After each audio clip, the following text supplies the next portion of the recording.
Bab 55. Aku bisa melindunginya. Wajah cantik Dewi memanas, bersandar di punggung Rocky sama sekali tidak berani bergerak, membiarkan dia memeluk kedua kakinya, berjalan ke depan dengan langkah besar.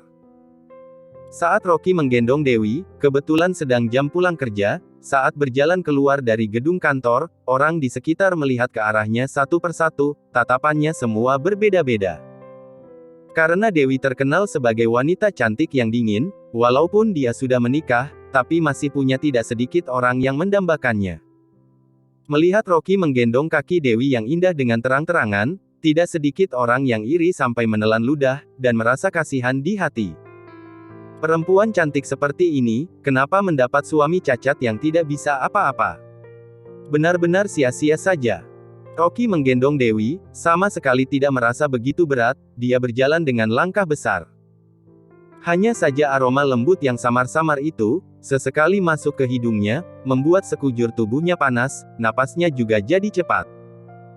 Jelas-jelas istrinya sendiri, tapi menikah begitu lama, tapi hari ini adalah pertama kalinya, berinteraksi mesra, seperti ini, Rocky tidak bisa tidak tersenyum pahit. Setelah sampai di rumah, Rocky tadinya ingin memijat pergelangan kaki Dewi, tapi Dewi malah menolak. Rocky melihat wajahnya yang merah, tatapannya menghindar, bertanya heran, ada apa? Apa kamu tidak enak badan? Tidak. Dewi menahan hatinya yang terus berdegup kencang, menjawab dengan kaku. Dia bersandar di punggung Rocky yang kokoh, dia dibuat deg-degan oleh aroma di tubuhnya, sekujur tubuhnya seketika aneh, hanya bisa sengaja menyembunyikan ekspresinya, menunjukkan rupa yang dingin. Rocky melihatnya dengan teliti, berkata, kalau begitu wajahmu kenapa merah begitu? Aku tidak apa, pergi mandi dulu. Dewi buru-buru bangun, berjalan ke arah kamar mandi. Tunggu. Rocky mengejar, jongkok tanpa menerima protes orang, meminjat kaki Dewi 4-5 kali dengan cepat, dan memanfaatkan kesempatan untuk memasukkan sedikit mana di dalam tubuhnya, sudah. Dewi baru ingin menghindar, tapi malah merasakan sakit di kakinya menjadi ringan, tiba-tiba bertanya dengan terkejut, kamu bagaimana pijatnya, kenapa kakiku tidak sakit lagi? Rocky bicara sambil tersenyum, belajar teknik pijat dari televisi. Luka terkilir sepertimu ini tidak parah juga, cukup menemukan titik akupuntur sudah bisa meningkatkan sirkulasi darah. Dewi melihat kakinya sendiri, terkejut sampai tidak bisa berkata-kata. Pergelangan kaki yang tadinya masih bengkak dan sakit, setelah dipijat oleh Rocky beberapa kali, ternyata bengkaknya perlahan mereda. Pijatan yang dipelajari dari televisi ternyata begitu ajaib. Oh ya, aku membelikan hadiah untukmu, coba kamu lihat suka tidak? Rocky mengambil gelang giok di meja dandan, dan mengopernya ke Dewi. Dewi memegang gelang gioknya, melihat kilauan yang lembut, hatinya menjadi hangat, ini pertama kalinya Rocky inisiatif memberi hadiah padanya. Dewi memakai gelangnya, baru bertanya dengan wajah merah dan suara rendah, aku sangat suka, terima kasih. Gelang ini pasti tidak murah ya, kamu biasanya juga tidak banyak uang, apakah kamu beli dari menghemat uang makan? Baguslah kalau kamu suka, aku membantu seseorang di Antique Street, dia yang memberinya padaku, aku tidak mengeluarkan uang. Rocky bicara sambil tersenyum. Dewi terdiam sejenak, baru menggerutu dengan agak tidak senang, pekerjaan sukarelamu ini lumayan juga. Malam hari ini, Dewi terus bola-balik di atas kasur, sangat jarang tidak bisa tidur. Di dalam kegelapan, mengintip Rocky yang tidur di lantai, perasaannya sangat kacau. Mendengar suara napas Rocky yang di lantai yang panjang teratur, Dewi juga tidak bisa menjelaskan perasaan apa, menghela napas dengan pelan, memaksa diri sendiri untuk memejamkan mata. Sebenarnya Rocky juga belum tidur, siang hari menggendong tubuh istrinya yang lembut, malam harinya dia memakai sebuah baju tidur bertali bahu, mungkin yang bisa mengontrol pikiran buruk untuk menjadi pria jahat, hanya dia. Pagi hari kedua, Rocky pergi ke perusahaan untuk kerja, Dewi masuk lift terlebih dahulu, saat dia baru mau ikut masuk, malah melihat Mike dan Talita yang berjalan beriringan, berjalan keluar dari lift sebelah, juga membawa 2 orang bodyguard. Talita melihat mereka berdua, melihat Rocky dengan datar, setelah melihat Talita baru menunjukkan senyuman, Dewi, kamu sudah datang kerja ya? Lama sekali tidak jumpa, hari ini aku ada urusan, tunggu aku kembali setelah menyelesaikannya, baru cari kamu untuk mengobrol. Dewi tahu dia hanya bicara untuk sopan santun, tidak benaran ingin mencari dirinya, juga menganggukkan kepala padanya dengan segan. Iya, kamu sibuk dulu, ada waktu baru makan bersama. Mike melihat Rocky, langsung terlihat tidak senang dan, dengan dingin, membuang muka dan berjalan melewatinya. Rocky juga tidak meladeninya, tapi melihat Talita, malah bertanya sambil mengerutkan alis, kamu juga mau pergi? Tambah aku seorang, juga bisa menambah kekuatan. Talita bicara dengan dingin, dia tidak suka pria yang lemah, hatinya merendahkan Rocky. Rocky berpikir beberapa detik, tetap tidak tahan untuk membuka mulut, katanya bos perusahaan Honest adalah tirani, bawahannya tidak sedikit, aku sarankan lebih baik kamu tidak usah pergi. Dia baru selesai bicara, Mike langsung tidak tahan untuk menghina, Rocky, kamu bernyali kecil seperti tikus ya sudah, sekarang Talita ingin membantu, kamu masih mau menghalanginya. Rocky bicara dengan dingin, Mike, kalau kamu pria bereskan masalahmu sendiri, jangan seret masalahnya sampai ke Talita juga. Mike bicara dengan marah, apa yang kau maksud mencari masalah? Kalau aku berani membawa Talita pergi bersama, pasti bisa jamin keamanannya. Kalau benaran muncul masalah, aku akan melindungi Talita dengan nyawaku. Aku sendiri yang mau ikut Mike. Raut wajah Talita dingin, bicara dengan datar, kalau kamu tidak mau pergi ya sudah, sana kembali ke kantor. Selesai bicara, dia bicara pada Mike, ayo pergi, mobilnya sudah datang. 2 buah mobil berhenti di depan pintu perusahaan, 4 orang bodyguard berdiri di samping mobil, semuanya bersenjata lengkap. Mike menghina Rocky, lalu mengatakan, ayo pergi, pada Talita, sambil berjalan keluar. Talita memberi sapaan pada Dewi yang di dalam lift dengan segan, lalu ikut jalan keluar. Dewi melihat mereka berdua berjalan keluar perusahaan sambil mengerutkan alis, bicara pada Rocky dengan khawatir, Mike pergi ke perusahaan Honest untuk tagih utang, aku tidak mau peduli hidup matinya. Tapi perusahaan ini murni penipu, Talita juga ikut pergi. Dia sama sekali tidak tahu luar dalam perusahaan ini, bagaimana kalau dia kena bahaya. Walaupun hubungannya dengan Talita sudah hambar, tapi karena pernah jadi teman, masih memikirkan keamanan pihak lawan, lagi pula kalau Talita kena masalah, mungkin investasi keluarga Meng terhadap keluarga Liu juga akan mogok. Dan lagi, dia memahami sifat Mike, kalau benaran kena masalah, dia tidak akan bisa melakukan apapun. Rocky berpikir sejenak lalu berkata, kalau begitu aku pergi cari dia dan memberitahu situasinya padanya, mengenai dia mau dengar atau tidak, itu urusan dia. Dewi menganggukkan kepala, bicara memperingatkan, kalau gitu kamu juga hati-hati, jangan sampai rugi. Paham. Rocky bicara sambil tersenyum, lalu memutar badan dan berjalan ke depan. Istrinya masih tahu untuk memperhatikannya, tampaknya hatinya tidak seutuhnya tidak ada dirinya kan. Rocky berjalan keluar pintu perusahaan, melihat sejak awal sudah tidak ada bayangan mobilnya di luar, hanya bisa buru-buru memanggil taksi dan memberitahu arah pada supir, menyuruhnya untuk menyetir ke sana dengan cepat. Semoga sebelum muncul masalah, bisa menasehati Talita untuk kembali.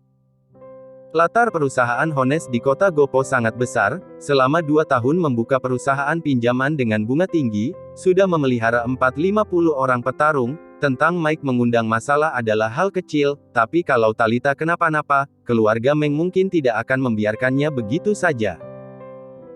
Taksinya menempuh waktu perjalanan 40 menit lebih, akhirnya sampai ke depan sebuah halaman, posisi halaman ini ada di samping jalan pinggir kota, di dalam pekarangannya berdiri sebuah bangunan 7 tingkat berwarna abu, di sebelah kanan pintu pekarangan tergantung sebuah papan, perusahaan Honest Arsitektur.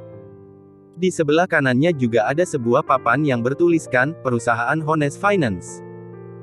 Di pintu gerbang terikat seekor anjing German Shepherd yang galak, masih ada 2 orang petarung yang gagah, sedang melihatnya seperti harimau yang memantau mangsanya. Seorang petarung bicara dengan tegas padanya, ngapain? Aku cari orang. Rocky menunjuk 2 buah mobil hitam yang diparkir di pekarangan, aku bareng dengan mereka. Petarung membuka pintu besi dengan senyum dingin, membiarkan Rocky masuk, berkata, naiklah, mereka baru naik. Walaupun kelihatannya adalah sebuah pekarangan yang tenang, tapi malah membuat orang merasakan semacam aura yang menekan. Di dalam pekarangan masih ada beberapa orang yang sedang mengobrol santai, semuanya berotot dan kokoh, tatapan matanya seram, terlihat bukan tipe yang damai. Bab 56. Tuan Muda Mike sombong. Rocky langsung berlari ke tangga kecil, kalau sempat, masih bisa memanggil Talita di depan pintu, memberitahu kondisi mengerikan padanya. Tapi dia baru sampai depan pintu kantor, sudah mendengar suara dari dalam, hatinya tiba-tiba jadi muram. Kelihatannya dia datang terlambat. Rocky tidak ingin membuat masalah, berdiri di depan pintu dan melihat ke dalam.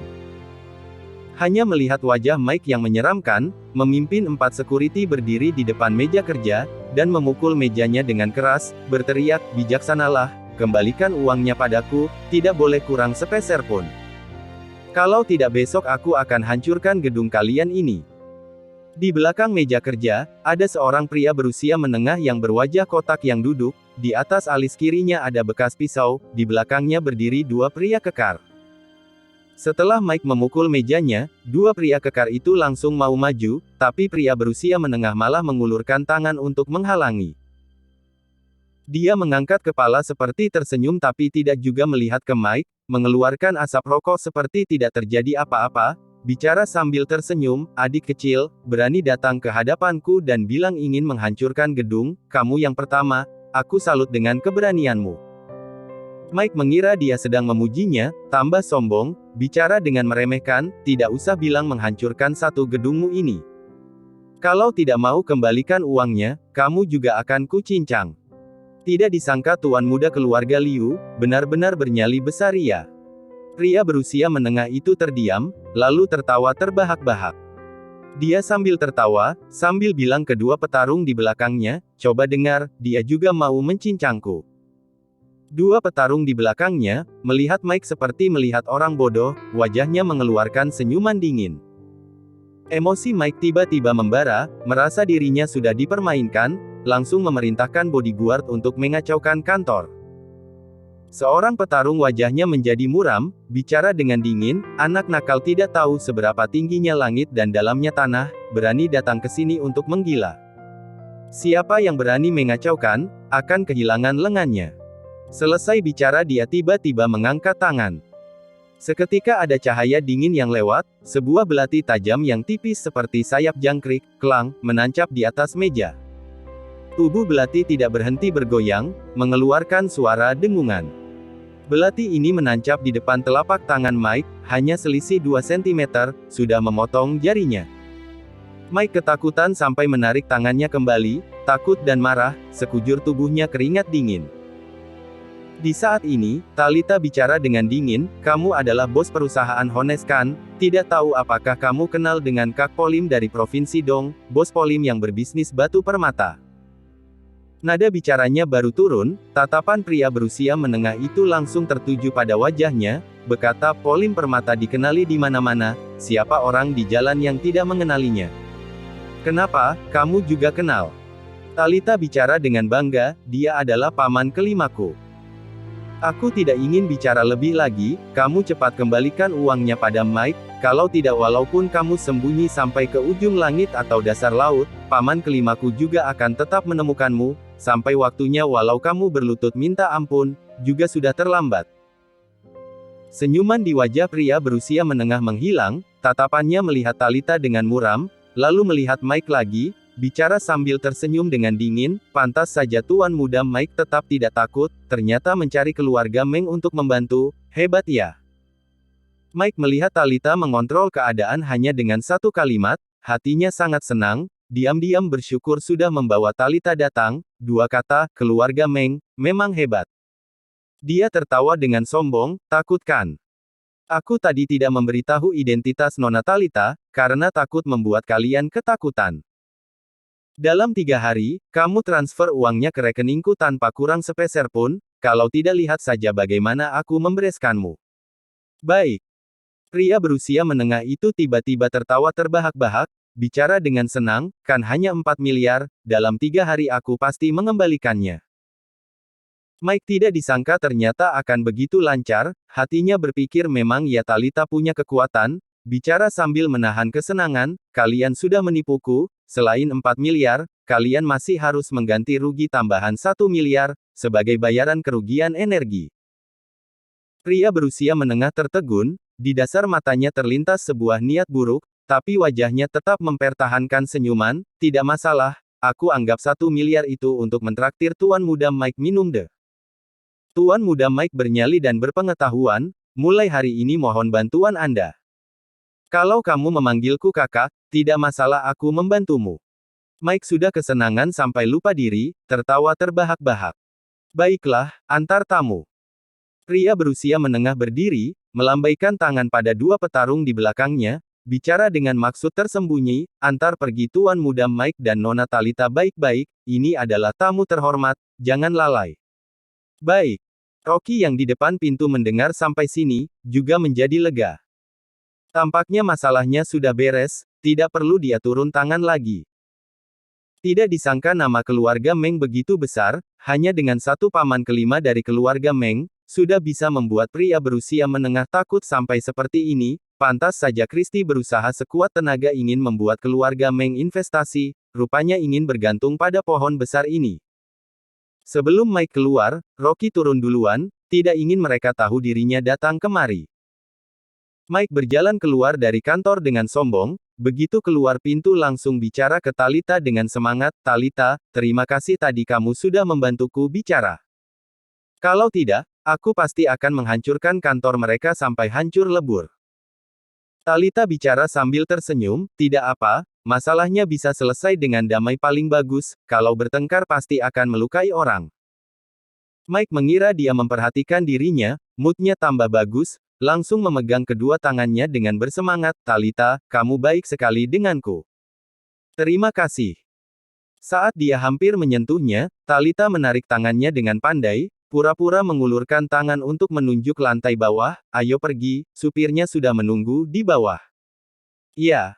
Mike sulit menutupi kesenangannya, sama sekali tidak melihat ekspresi Talita yang mengerutkan alis. Mike duduk di atas mobil, bersemangat dan senang.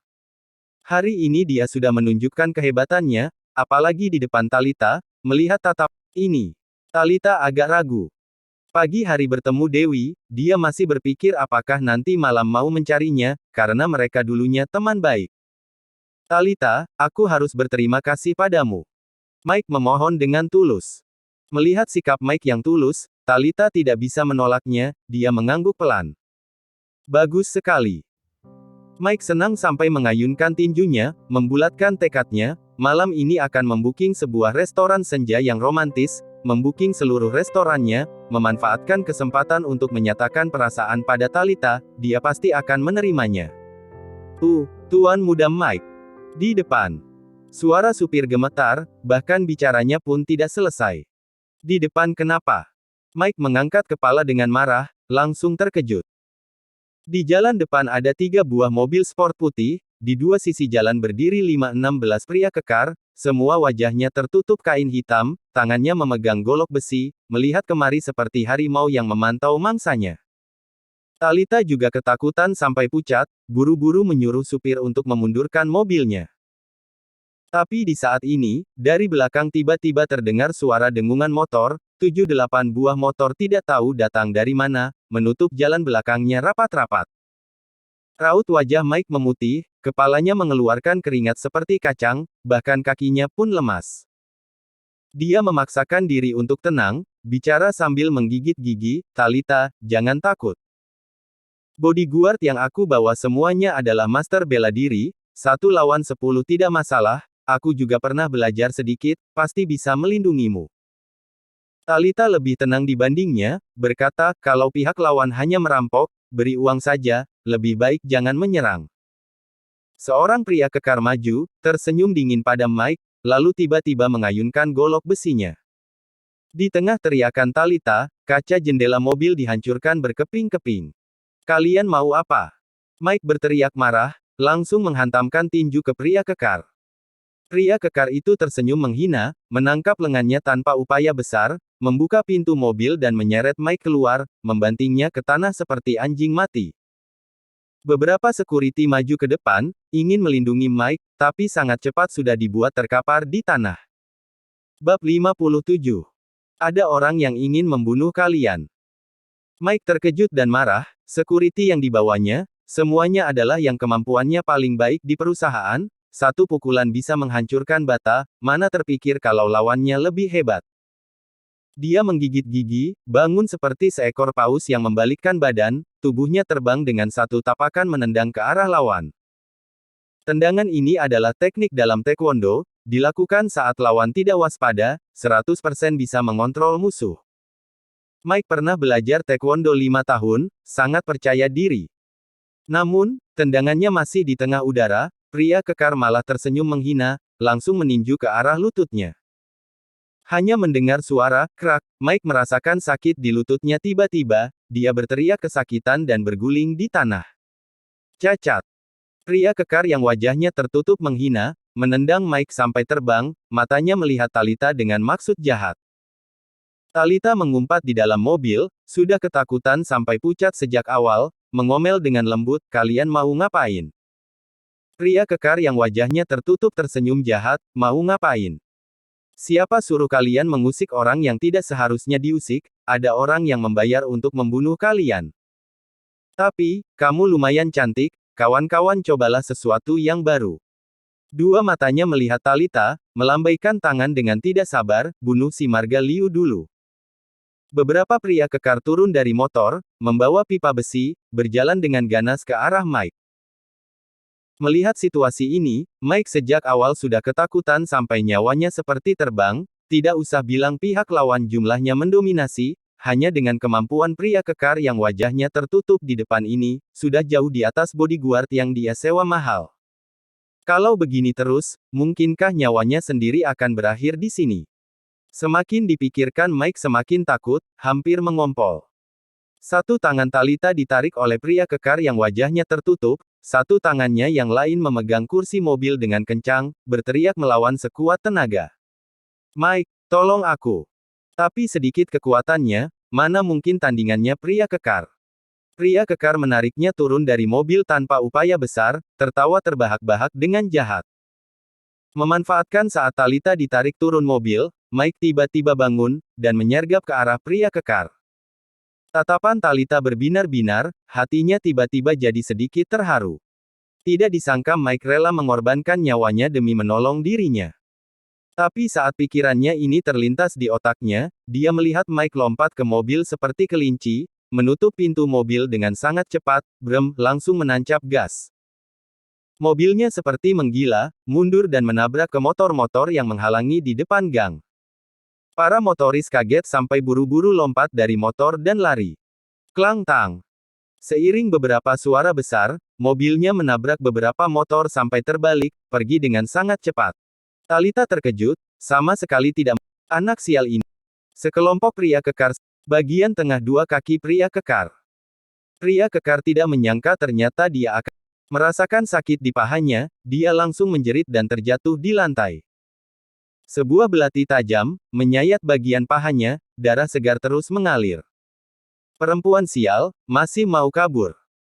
Pria kekar marah karena malu, langsung menjambak rambutnya, bicara dengan tersenyum dingin, "Tidak disangka lumayan kasar, aku suka dengan perempuan yang mainnya kasar." Kaki Talita sangat sakit, hatinya juga putus asa, air matanya tidak berhenti mengalir. Melihat wajahnya yang dicucuri air mata, pikiran jahat pria kekar memuncak, dia menelan ludah dengan tenaga, langsung menyergap ke arah tubuhnya. Pria kekar mengangkat kepala dengan marah, mengomel, "Ada apa?" Tapi saat dia baru mengangkat kepala, tiba-tiba merasakan sebuah angin kuat menyerang wajahnya, tidak sempat menghindar, tapi merasakan bagian wajahnya sakit, ada cahaya emas yang bertebaran di mana-mana, jembatan hidungnya, kerak patah, darah hidungnya tiba-tiba muncrat keluar. Seperti sebuah palu besar yang menghantam kepala, pria melihat beberapa kawanan, mengangkat kepala dengan panik, pupil matanya membesar. Hanya melihat seseorang yang memakai masker hitam, sedang berdiri di depannya, tatapannya dingin dan tajam seperti pisau. Wajah pria kekar dipenuhi darah, terkapar di tanah dan tidak bisa bangun. Pergerakan orang ini terlalu cepat, dalam sekejap sudah mengalahkan 4 orang, beberapa orang yang wajahnya tertutup lainnya, terdiam beberapa detik baru merefleks, berteriak marah sambil menyergap ke arahnya, sambil meneriakkan kawannya. Kamu siapa? Talita duduk di tanah dengan takut, melihat orang di depannya. Orang ini tidak menjawab, langsung menggendongnya dengan cepat, berlari ke dalam gang. Talita bernapas dengan kencang. Yang wajahnya tertutup itu masih memaki di belakang, dan suara dengungan motor, jelas sekali sedang mengejar sekuat tenaga. Angin yang bertiup melewati samping mukanya, kaki Talita kehilangan banyak darah, ditambah lagi sedang dalam ketakutan besar, hanya bisa memeluk orang ini dengan tidak bertenaga. Tidak tahu kenapa, samar-samar dia merasa aura di tubuh orang ini, terasa agak familiar. Tidak heran dia merasa familiar, karena orang yang tertutup masker hitam ini, adalah Rocky. Setelah dia keluar dari pekarangan, tidak melihat mobil Mike, dan mengejar keluar. Tapi saat dia mengejar sampai gang, dia melihat sekelompok orang yang wajahnya tertutup sedang menghajar Mike, seketika merasa situasinya tidak menguntungkan. Demi tidak mengekspos dirinya, Rocky membeli sebuah masker dari toko obat di samping dan memakainya, menunggu kesempatan untuk bergerak di samping. Dia tadinya mengira Mike akan melindungi Talita, sehingga terus tidak turun tangan, siapa sangka Mike malah kabur, dan Talita hampir dilecehkan, baru muncul dan turun tangan. Mike hebat dalam taekwondo, kemampuannya tentu tidak lemah, tapi kekuatan bela diri pria kekar berbaju hitam itu, melebihi jauh di atas Mike. Rocky melihat pria kekar turun tangan, langsung tahu kekuatannya tidak lemah, jadi sekali mengeluarkan tinju harus menggunakan 5/10 kekuatan, merobohkan dalam sekali hajar. Kalau diganti dengan orang lain, tinjunya ini pasti sudah membuat lawan pingsan. Tapi kekuatan pria kekar tidak biasa, merupakan seorang pembela diri yang belajar kekuatan dalam, kadi hanya jembatan hidungnya yang dibuat patah, tapi sangat cepat dia bangkit lagi. Rocky berlari dengan fokus, walaupun tidak tembus tingkatan, tapi kemampuannya sudah yang paling hebat di kota Gopo, kecepatan larinya juga sangat cepat tidak ada tandingannya. Ditambah lagi bentuk jalan yang rumit, beberapa pria kekar mengejar dengan gila naik motor sebentar, lalu kehilangan jejak, hatinya seketika shock. Orang yang memakai masker ini, kemampuannya ternyata begitu hebat, bahkan pria yang wajahnya tertutup yang kemampuan bela dirinya paling tinggi di antara mereka pun dihajar sampai babak belur, pihak lawan ini sebenarnya orang apa? Di saat ini, pria yang wajahnya tertutup juga mengejar kemari dengan motor, melihat para bawahannya bertangan kosong, langsung mengomel. Dasar sekelompok cacat. Sudah naik motor pun tidak bisa mengejar orangnya. Bos, bukan kami yang tidak bisa mengejarnya, tapi kemampuan orang ini terlalu kuat, walaupun menggendong satu orang, larinya tetap seperti terbang. Raut wajah pria yang wajahnya tertutup kesal, bicara sambil menggigit gigi, si Marga Liu kabur meninggalkan wanita, sekarang wanita ini malah diselamatkan, sia-sia menggunakan keranjang anyaman untuk mengambil air, saat kembali semuanya tidak akan dapat buah enak untuk dimakan. Setelah kembali pasti akan diomeli dan dihukum oleh bos. Dipukul sih masalah kecil, tapi mungkin saja tangan dan kakinya dipatahkan. Tapi, dia kenal beberapa master di kota Gopo, sebenarnya orang misterius ini siapa, kemampuannya ternyata di atas beberapa master.